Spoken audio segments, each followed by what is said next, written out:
उत्तराखंड के एक छोटे से गांव में बसी थी अंकिता वर्मा। पहाड़ों से घिरा हुआ गांव, जहां सुबह की शुरुआत सूरज की किरणों के साथ होती और रात तारों की चादर में लिपटी होती। अंकिता का घर गांव के एक कोने में था, जहां से दूर दूर तक बर्फीले पहाड़ दिखते थे। यही प्राकृतिक सुंदरता उसकी प्रेरणा थी। पेंटिंग का शौक उसे बचपन से था। जब उसकी सहेलियां गुड़ियों से खेलती, वह पेड़ों, फूलों और आसमान के रंगों को अपने कागज पर उतारने की कोशिश करती। उसकी मां सुषमा उसे अक्सर प्रोत्साहित करती, बेटा, ये रंग सिर्फ कागज पर नहीं, तुम्हारे सपनों पर भी हैं। इन्हें उड़ान दो। पर उसके पिता, रामकिशोर, इसे समय की बर्बादी मानते थे। पेंटिंग से पेट नहीं भरता, वे अक्सर कहते। फिर भी अंकिता अपने सपनों को नहीं छोड़ पाई। गांव के मेले में उसने अपनी पहली पेंटिंग बेची थी। वह पेंटिंग एक पेड़ की थी, जिसके चारों ओर बच्चे खेल रहे थे। उस पेंटिंग के लिए उसे मात्र 300 रुपये मिले, लेकिन वह उसके लिए लाखों के बराबर थे। गांव में पेंटिंग का ज्यादा स्कोप नहीं था, इसलिए अंकिता ने फैसला किया कि वह शहर जाकर अपनी कला को और निखारेगी। उसकी मां ने अपना एक पुराना कंगन बेचकर उसे पैसे दिए। तुम्हारा सपना मेरा सपना है, बेटा। देहरादून के एक आर्ट कॉलेज में दाखिला लेना उसके लिए आसान नहीं था। कई कठिनाइयों के बावजूद उसने अपनी मेहनत और लगन से वहां जगह बनाई।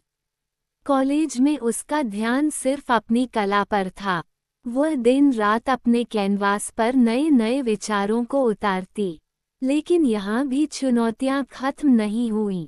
बड़े शहर के लोग उसकी सादगी का मजाक उड़ाते।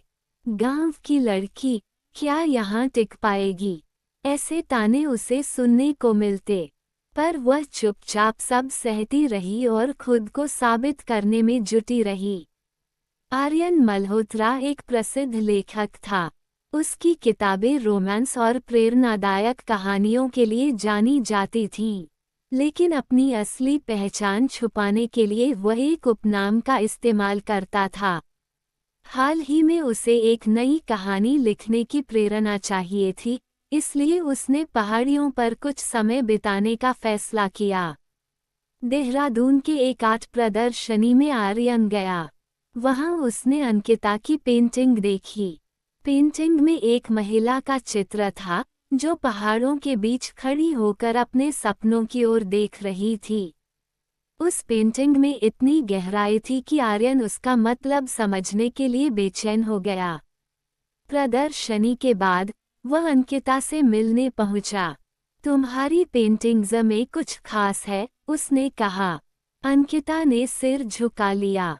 धन्यवाद, लेकिन मैं अभी सीखने की कोशिश कर रही हूँ। आर्यन उसकी सादगी और आत्मविश्वास से प्रभावित हुआ। उसने उससे कहा, मैं तुम्हारी पेंटिंग्स को देखता रह सकता हूँ। हर चित्र एक कहानी कहता है। क्या तुम मुझे ये कहानी समझा सकती हो? अगले कुछ दिनों में अंकिता और आर्यन के बीच बातचीत बढ़ने लगी। आर्यन ने उसे अपनी पहचान नहीं बताई। वो बस एक लेखक के रूप में उसके साथ समय बिताने लगा। अंकिता ने उसे अपने संघर्षों और सपनों के बारे में बताया। उसने कहा, मुझे लगता है कि मेरी कला सिर्फ मेरे लिए नहीं, उन सब के लिए है जो सपने देखते हैं। आर्यन उसकी सोच से प्रभावित हुआ। उसने अंकिता से कहा, तुम्हारी सोच एक किताब लिखने लायक है। तुमने कभी सोचा कि तुम कितने लोगों को प्रेरित कर सकती हो? अंकिता मुस्कुराई। शायद एक दिन, लेकिन अभी तो मुझे अपनी पहचान बनानी है। अंकिता की कला प्रदर्शनी को एक बड़ा मौका मिला। उसकी पेंटिंग्स देहरादून के एक बड़े आर्ट गैलरी में प्रदर्शित होने वाली थीं। यह उसके लिए सपने के सच होने जैसा था। लेकिन जैसे जैसे प्रदर्शनी का दिन करीब आया, उसकी पेंटिंग्स पर आलोचना होने लगी। ये कला असली नहीं लगती, एक आर्ट क्रिटिक ने कहा। अंकिता टूट गई। उसने अपने पेंटिंग्स को हटाने का फैसला किया, लेकिन आर्यन ने उसे समझाया, हर कलाकार को आलोचना झेलनी पड़ती है। तुम्हारी कला में सच्चाई है और यही तुम्हारी ताकत है। अंकिता ने आर्यन के शब्दों को दिल से लगा लिया। उसने अपनी कला पर विश्वास करने का फैसला किया। प्रदर्शनी के दिन उसने अपनी पेंटिंग्स गैलरी में प्रदर्शित की। गैलरी के हर कोने में उसकी पेंटिंग्स का जादू छा गया। उसकी पेंटिंग्स सपनों की उड़ान, प्यासी धरती और तारों के बीच को लोगों ने खूब सराहा। इन पेंटिंग्स में सिर्फ रंग नहीं थे, बल्कि एक गहरी भावना थी। हालांकि कुछ आलोचक अब भी उसकी पेंटिंग्स को कमतर आंक रहे थे। एक व्यक्ति ने कहा, इस लड़की की पेंटिंग्स में अनुभव की कमी है। इसे अभी और सीखने की जरूरत है। ये सुनकर अंकिता को दुख तो हुआ, लेकिन इस बार वह पीछे नहीं हटी। उसने आर्यन की तरफ देखा, जिसने उसे एक प्रेरणादायक मुस्कान दी। उसने खुद से कहा, मैं अपनी कला के लिए खड़ी रहूंगी। प्रदर्शनी के बाद अंकिता और आर्यन एक झील के किनारे बैठे थे। हवा में हल्की ठंडक थी और आसमान में अनगिनत तारे चमक रहे थे। आर्यन ने उससे कहा, तुम जानती हो, तुम्हारी पेंटिंग्स मुझे हर बार कुछ नया सोचने पर मजबूर कर देती हैं। मैं तुम्हें कुछ बताना चाहता हूँ। अंकिता ने उत्सुकता से उसकी ओर देखा। आर्यन ने गहरी सांस लेते हुए कहा, मैं सिर्फ एक आम आदमी नहीं हूँ। मैं आर्यन मल्होत्रा हूँ, वही लेखक जिसकी किताबें तुमने पढ़ी हैं। अंकिता को यकीन नहीं हुआ। तुम मजाक कर रहे हो, है ना? नहीं, ये सच है, आर्यन ने मुस्कुराते हुए कहा। मैंने अपनी पहचान छुपाकर तुम्हारे साथ वक्त बिताया, क्योंकि मैं चाहता था कि कोई मुझे मेरे काम से नहीं, बल्कि मेरी असली पहचान से समझे। अंकिता कुछ पल चुप रही, फिर बोली, तुमने अपनी पहचान छुपाई, लेकिन जो रिश्ता हमने बनाया, वह सच्चा था।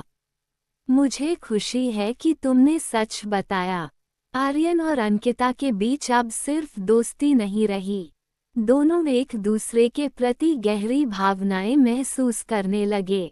एक दिन आर्यन ने अंकिता से कहा, तुम्हारी पेंटिंग्स ने मुझे मेरी जिंदगी का सबसे खूबसूरत एहसास कराया है। तुमने मेरी कहानियों को नया मतलब दिया है। मैं तुमसे प्यार करता हूँ।